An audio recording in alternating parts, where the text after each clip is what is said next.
WSAZ News Channel 3 at 8. The team that's always making a difference. Now at 8, flood watch is in effect across the region. County officials already preparing for the worst. Also, a family-owned business up in flames. An overnight fire at a grocery store leaving heavy damage behind to a recently remodeled building. We're so glad you're with us. Good morning. It is 8 o'clock. WSAZ News at 8, in fact. I'm Melanie Schaefer. I'm Rob Johnson. Now, meteorologist Brandon Butcher this morning starts off with that posture for that potential for flash flooding. Although right now things are relatively quiet locally, it's just going to be a wait and see approach where we track showers coming in and look to see who gets hit the worst. And then future showers will cause those flooding scenarios if the same area gets too much rain. Right now we're seeing a fairly quiet scene, but only locally in some areas. Are we seeing a few isolated showers, for example, east of Madison towards Summersville. But look at this bigger plume of moisture ready to head into our region in our farther counties out toward Lewis County, Kentucky by Vanceburg, and then out toward the Portsmouth area and riding up, say, the Route 7 corridor in the coming hours.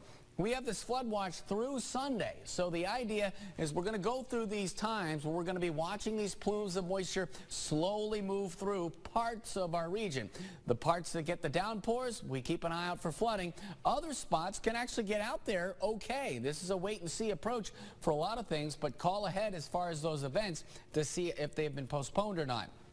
Temperatures very tropically in the 70s. We get into the day, we'll be looking at temperatures headed for the 80s with those scattered showers and storms blossoming at really any time, but not every time. So this is going to keep us on our toes right through the weekend because this front approaching is essentially stalling out. So overall, the headlines for this flash flood watch: high confidence on how the pattern generally will evolve, low precision on what time and what place each area may be getting those showers. But a good rule of thumb will be 2 inches of rain in a 3 hours time frame. If you've got that in your area, you're going to get that flooding. And this is important for all travelers that are driving to or folks that live near the smaller streams and creeks. This is an area, if your place is notoriously poorly draining, then you're going to be running that risk for flooding. You got to have an answer for it should it happen.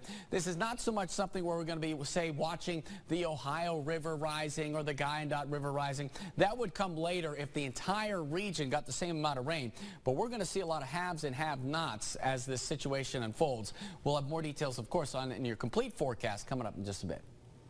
And with this expected rain coming into the region through the weekend, emergency leaders are already taking precautions. News Channel 3's Marley Pinshock in the newsroom with more on that. Kanawha County issuing a state of preparedness for the upcoming flood watch, and it goes all the way till Sunday night. Well, responders from all over the county, they're on call and ready to perform rescues or help take calls at the county dispatch center.